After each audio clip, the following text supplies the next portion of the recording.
let's start our next part of your chapter 6, plains.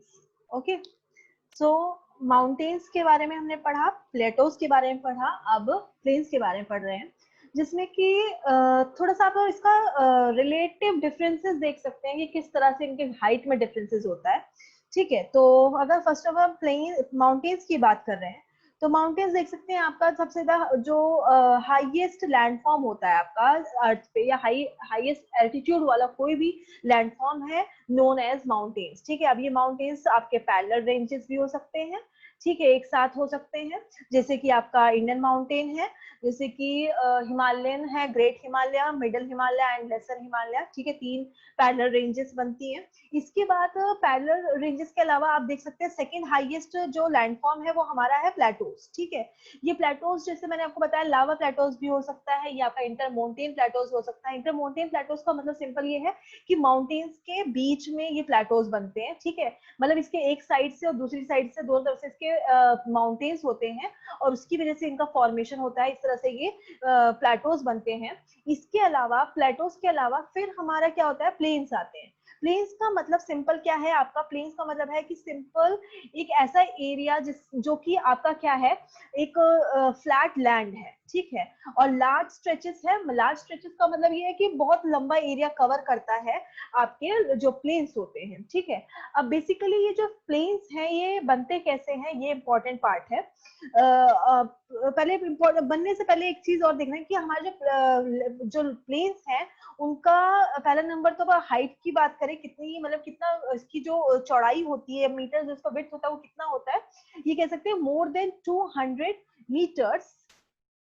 आप इसे नहीं पाएंगे मीन सी लेवल, मतलब क्या है, जो हमारा लेवल है मेजर करने का, मीन सी लेवल जीरो से अगर इसको हाइट नापे तो 200 मीटर से ज्यादा आप इसकी हाइट नहीं मिलेगी आपको प्लेन्स की। ठीक है, इसके अलावा क्या होता है, ये कई बार आप देखेंगे एक्सट्रीमली लेवल होता है, मीन बहुत ज्यादा फ्लैट होता है, और कई बार आप देखेंगे कि इसमें जो तो इस प्लेन्स में थोड़ा सा क्या होता है, आपको थोड़ा सा हल्का फुल्का छोटे मोटे क्या आपको अंडुलेटिंग सरफेस भी दिखेगा, जिसमें कि क्या है कि थोड़ा सा आपका ऊंचा नीचा भी पार्ट दिखता है, लेकिन स्टिल इसको हम प्लेन्स ही कंसिडर करते हैं।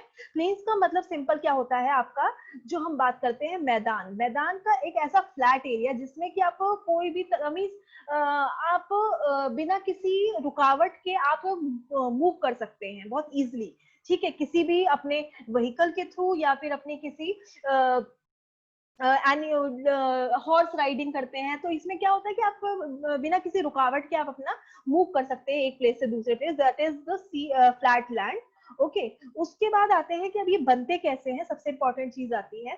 अगर मैं आपकी बात करूं कि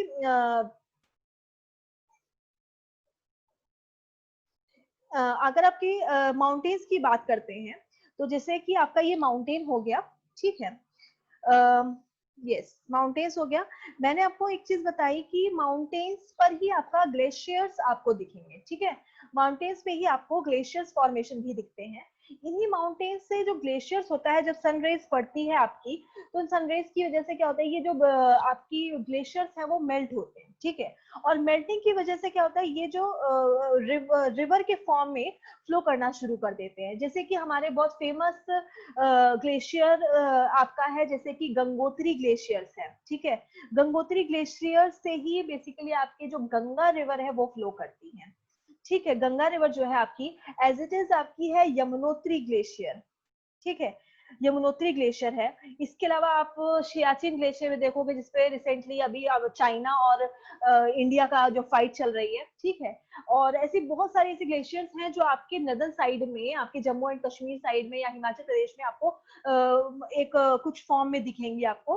ठीक है, तो ये जो आपकी ग्लेशियर्स है, जब ये मेल्ट होती है तो ये रिवर के फॉर्म में आपके इस माउंटेन से नीचे की ओर जाती है। ठीक है, नीचे की ओर जाते समय जैसे मैंने बताया, क्योंकि कि ये रॉक्स होती हैं वो क्या होती है, सॉफ्ट रॉक होती हैं। सॉफ्ट रॉक होने की वजह से क्या होता है कि ये अपने साथ में आने वाली जितने भी वो क्या नाम है रॉक्स पड़ती हैं, इनकी छोटे मोटे जो भी रॉक्स होते हैं उन्हें क्या करती है साथ में कट करती चली जाती है। ठीक है, रॉक्स कट करने की वजह से ये क्या होते हैं, जब एकदम ऊपर हाइट से निकलते हैं तो ये बहुत मोटे मोटे बोल्डर्स होंगे। अब बोल्डर्स क्योंकि बहुत हाइट से नीचे की तरफ जा रहे हैं, तो नीचे जाते जाते क्या होता है, ये बोल्डर्स धीरे बीच में कभी ब्रेक होता है तो ये बीच अगेन यही बोल्डर जो होता है वो क्या करता है कि दो पार्ट में, छोटे पार्ट में डिवाइड हो जाता है। अगेन यही जो अगर बोल्डर थोड़ा सा और क्या नाम है सॉफ्ट रॉक से बना होगा तो ये दोबारा ये बोल्डर क्या होता है और छोटे पार्ट में डिवाइड होता है। तो इस तरह से करते करते क्या होता है एकदम छोटे छोटे पार्टिकल्स बन जाते हैं। मींस कहाँ ये बोल्डर्स होते हैं जो बिग बोल्डर्स के नाम से जाने जा रहे हैं, फिर उसके बाद ये आके आपके छोटे मोटे सिल्ट के नाम से जाने जाते हैं। ठीक है, इस तरह से उसके बाद ये स्मॉल पार्टिकल्स बन जाते हैं, आपके सॉइल के स्मॉल पार्टिकल्स बन जाते हैं। ठीक है, तो इस तरह से आपके जब यहाँ से जो सैंड पार्टिकल्स होते हैं वो यहाँ से फ्लो करते करते क्या करते हैं आपके आपके बना देते हैं आपके प्लेन्स। ठीक है, बेसिकली इनको फ्लड प्लेन्स भी कह सकते हो क्योंकि पानी के थ्रू इधर प्लेन्स का क्या नाम है आपका बिल्डिंग हो रही है, पानी के थ्रू ये प्लेन्स बन रहे हैं, तो ये आपके फ्लड प्लेन्स भी हो सकते हैं। फ्लड प्लेन्स बेसिकली वो एरिया होगा जहां पर कभी पानी फ्लो कर गया और अब वहां पर पानी नहीं है, बट आपका ये एरिया जो है एग्रीकल्चर के लिए या किसी और पर्पस के लिए यूज किया जा रहा है, that is known as flood plain. ठीक है, तो आपका जो फ्लड प्लेन एरिया है वो बेसिकली आपको इंडिया के जम्मू एंड सॉरी आपके उस एरिया में कैलकाटा के आसपास, मीन्स वेस्ट बंगाल के आसपास आपको ये एरिया दिखेगा। ठीक है, कैलकाटा वेस्ट बंगाल का जो एरिया है वो आपका फ्लड प्लेन एरिया ही आपका डिनोट करता है क्योंकि यहाँ पर फ्लड्स हमेशा आते रहते हैं। ठीक है, तो आपका आई थिंक इस प्लेन का जो फॉर्मेशन है वो आपको क्लियर हो गया होगा। ओके, अगर कोई डाउट है तो आप कमेंट बॉक्स में पूछ सकते हैं। इसके अलावा आप ये जैसे दिखाया कि सैंड सिल्ट्स रहते हैं। ठीक है, ओके, नाउ अब आते हैं कि किस तरह से जो हमारा जो प्लेन्स है वो फर्टाइल है। अब फर्टाइल कैसे है, क्योंकि आपकी इसमें इस पिक्चर में से आप देख रहे हैं कि लगातार जो रिवर्स है वो फ्लो कर रही हैं और इसके जो मिनरल्स हैं, लगातार रॉक से जो मिनरल्स हैं वो क्या कर रहे हैं, डिपोजिशन कर रहे हैं अपने। ठीक है, इन मिनरल्स के लगातार डिपॉजिट होने की वजह से क्या होता है कि ये जो रिवर के एरिया में जो प्लेन्स होते हैं वो हमेशा क्या होते हैं, फर्टाइल लैंड्स होते हैं। ठीक है, फर्टाइल लैंड्स का मतलब क्या होता है, आपकी उपजाऊ भूमि। ठीक है, उपजाऊ भूमि का मतलब है कि वो एरिया जो कि आपके लिए, आपकी एग्रीकल्चर के लिए बहुत ही ज्यादा इंपॉर्टेंट है। इसमें बेस्ट क्वांटिटी ऑफ आपको ह्यूमस मिलेगा। ठीक है, रिच सॉइल मिलेगी, रिच सॉइल जो कि जैसे कि लाइक आपका हो गया आपके सॉइल के लिए सबसे ज्यादा इंपॉर्टेंट हो गई आपकी नाइट्रोजन। ठीक है, नाइट्रोजन हो गया, पोटैश हो गया, ठीक है, पोटेशियम हो गया, ये सब चीजें जो होती हैं आपके सॉइल के लिए बहुत इंपॉर्टेंट होती है, जो कि आपके किसी भी सॉइल को फर्टाइल बनाती है। तो इस तरह से कह सकते हैं कि फर्टाइल सॉइल प्रोवाइड करवाती है। इसके अलावा क्योंकि ये प्लेन सरफेस है तो ये आपके किस वे में इंपॉर्टेंट हो जाते हैं, प्लेन सरफेस होने की वजह से ये आपके हो जाते हैं ट्रांसपोर्ट के लिए इंपॉर्टेंट हो जाते हैं।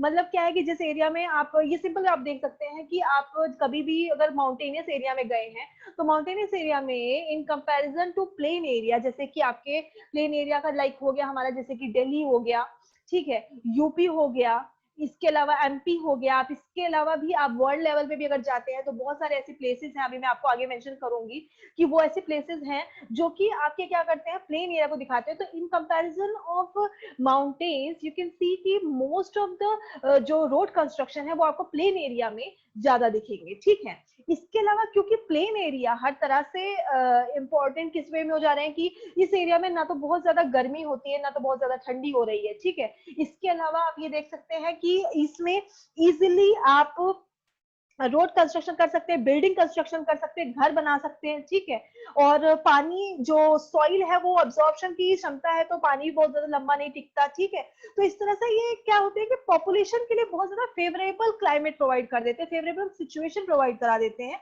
इसी वजह से आप जब भी या सिंपल एक देख सकते हैं कि अपनी जो भी सिविलाइजेशन है वो हमेशा आपके रिवर्स के आसपास ही देखेंगे। ठीक है, आपके बेस्ट सिविलाइजेशन जो आपके, जैसे कि आपने कभी हड़प्पा सिविलाइजेशन के अगर बारे में सुना होगा, आपने मोहनजोदाड़ो के आसपास जो सिविलाइजेशन देखा होगा, नाइल रिवर वैली सिविलाइजेशन जो देखा होगा आपने, ये सारी जो वैली जो सिविलाइजेशन है वो बेसिकली आपकी रिवर बेस्ड ही होती हैं, क्योंकि रिवर्स जो होती हैं उनको क्या करती हैं, फर्टाइल सॉइल प्रोवाइड कराती हैं। उसके अलावा इजिली एक्सेसिबल हो जाता है उनके लिए वाटर। तो इस तरह से क्या होता है, ये थिकली पॉपुलेटेड रीजन होते हैं।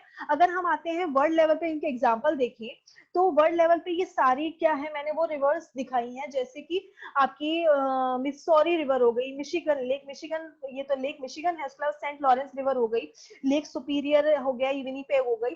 तो आप अगर ये देखें तो ये एरिया क्योंकि आपका माउंटेनियस एरिया है, ठीक है, इस माउंटेनियस एरिया पे मतलब कौन सा आपका माउंटेन था, रॉकी माउंटेन था, ठीक है। अब इस माउंटेन एरिया में क्या होगा, आपके जो हाईएस्ट एरिया होंगे उसमें क्या ग्लेशियर्स होंगे, और इन्हीं ग्लेशियर से मेल्ट होकर आपके रिवर्स फ्लो कर रही होंगी, ठीक है।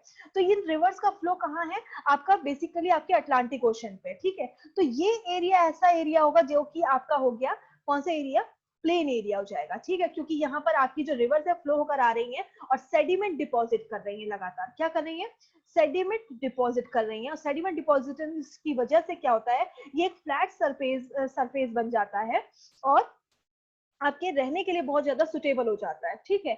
ऐसे ही आप हर जगह देख सकते हैं, लेक टिटिका का इधर ये प्लेन एरिया भी हो गया आपका, ठीक है।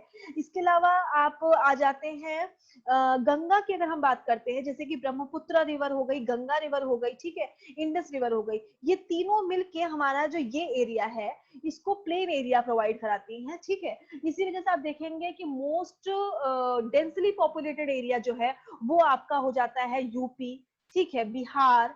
उसके अलावा आप देख सकते हैं कि दिल्ली भी है, बट दिल्ली का पॉपुलेटेड होने का रीजन सिर्फ नदर्न प्लेन ना होकर उसका कैपिटल सिटी भी है। लेकिन अगर आप क्या नाम है प्लेन सरफेस की बात करते हैं तो इसी वजह से जो यूपी है हमारा वो डेंसली पॉपुलेटेड एरिया है। इसके अलावा बिहार हो गया, छत्तीसगढ़ हो गया और वेस्ट बंगाल हो गया, ठीक है। इसी वजह से ये सारे आपके हाईली पॉपुलेटेड एरिया है। ऐसे ही आपके जितने भी रिवर जहां जहां फ्लो कर रही है, नाइल रिवर के आसपास भी आप देखते हैं इजिप्ट जो एरिया है वो भी अच्छा खासा पॉपुलेटेड एरिया है, ठीक है। तो ये सारी चीजें हैं।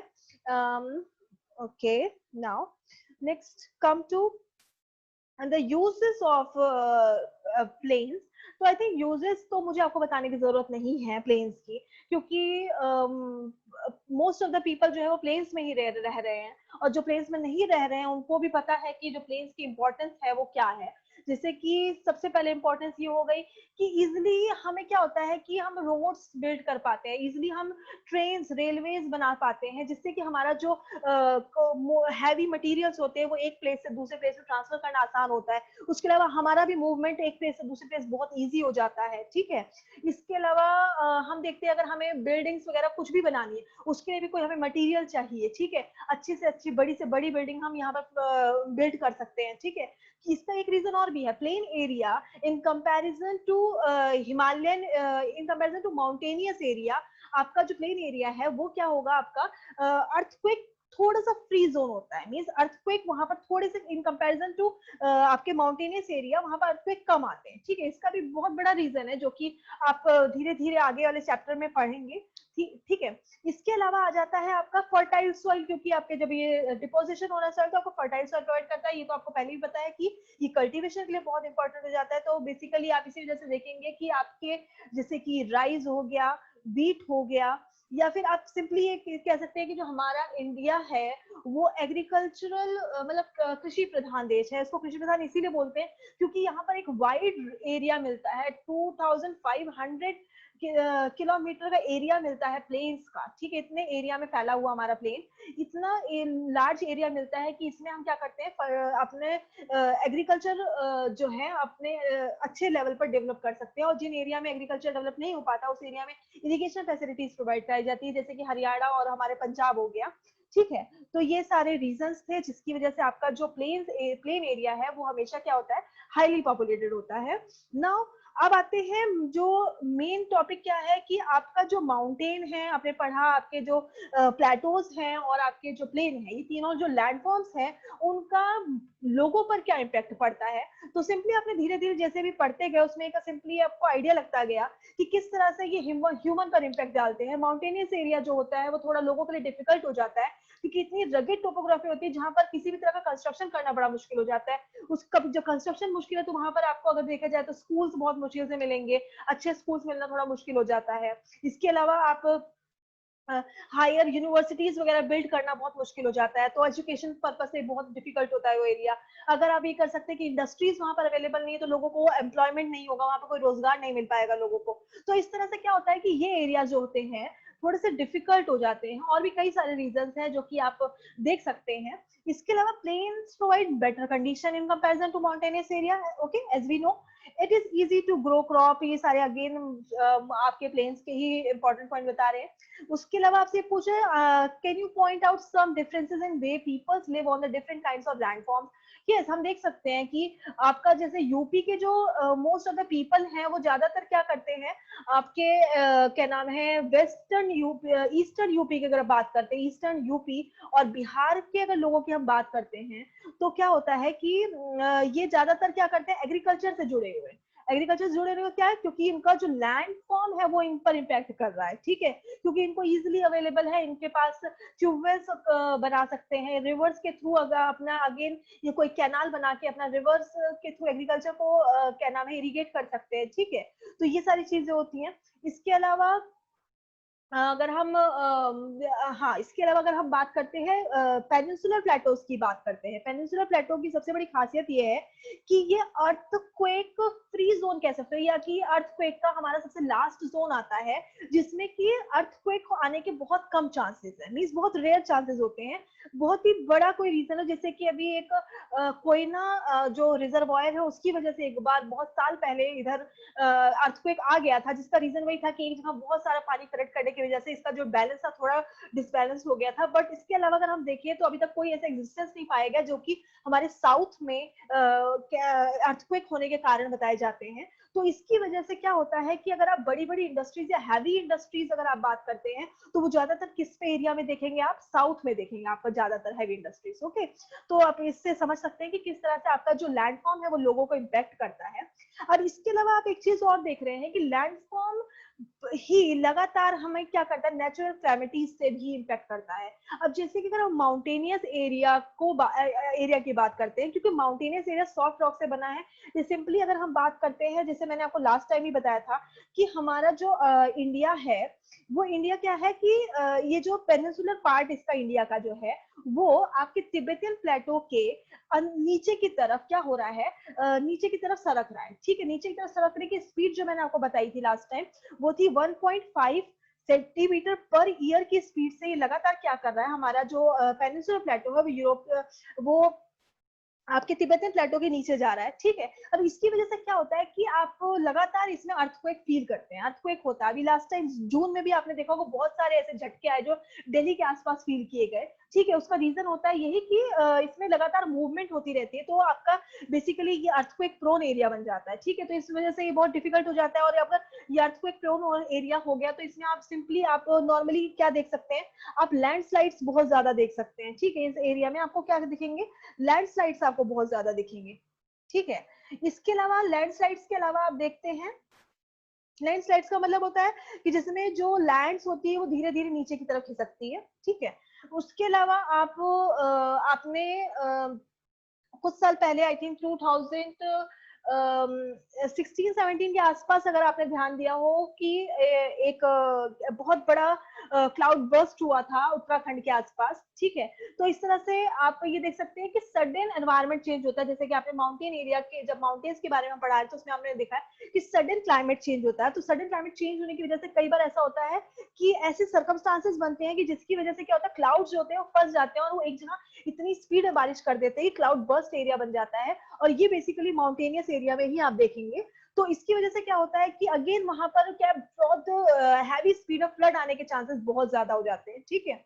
और वॉल्केनिक इरप्शंस भी आपको ज्यादातर माउंटेन एरियाज के आसपास ही देखेंगे। इसके अलावा फ्लड्स जो आते हैं, फ्लड्स आप प्लेन एरिया में भी देख सकते हैं, जैसे कि हमारा जो कोसी रिवर है बिहार के पास, ठीक है। बिहार में हमारी कोसी रिवर है, यस, ये जो गंगा है, गंगा के गंगा के एरिया के जोन में ही आपको देखेंगे इस तरफ आती है, आपके बिहार के पास कोसी रिवर बहती है जो कि नेपाल से आती है। वो कोसी रिवर क्या करती है, बिहार में लगातार फ्लड करती रहती है, क्योंकि ये अपना क्या करती है, अपने एरिया को लगातार चेंज करती रहती है, अपने फोर्स को लगातार चेंज करती रहती है, जिसकी वजह से बिहार में फ्लड आ जाते हैं, ठीक है। तो इस तरह से क्या आप देख रहे हैं कि लगातार जो एनवायरनमेंट है, ये लगातार जो हमारी नेचर है वो भी हम पर इम्पैक्ट कर रही है, ठीक है। और इस इम्पैक्ट के साथ साथ हम भी क्या करते हैं, इन रिटर्न हम उसको नेचर को हम भी कुछ अच्छा नहीं दे रहे हैं, हम भी उसको लगातार हम इफेक्ट ही कर रहे हैं, ठीक है। हम उसको बेस्टफुल मैनर में यूज कर रहे हैं, ठीक है। तो ये सारी चीजें क्या करती हैं, आप ये सिंपली देख सकते हैं कि हमारा जो लैंडफॉर्म है और जो लोग हैं, मीन जो पीपल है, उनका क्या रिलेशन चल रहा है आपस में, ठीक है। हमें लैंड कुछ दे रही है, फिर हम उस लैंड का यूज कर रहे हैं जो कि सिंपली मैनर में यूज हो रहा है। उसके बाद अगर हम ओवर एक्सट्रैक्शन यूज कर रहे हैं, तो अगेन जो लैंडफॉर्म है वो अपना अगर नेचुरल क्लैमिटीज के फॉर्म में हम पर इम्पैक्ट करती है, नेचुरल डिजास्टर्स के फॉर्म में हम पर इम्पैक्ट करती है। तो इस तरह का ये दोनों का जो रिलेशनशिप है, it's just like a cycle की चलता रहता है, ठीक है। और इस तरह से हमारे बहुत सारे क्या नाम है, अगर आप देखेंगे बहुत सारे क्रॉनिकल पीरियड्स हैं, जो बहुत सारे एजेस हैं जो लगातार आते रहते हैं, ठीक है।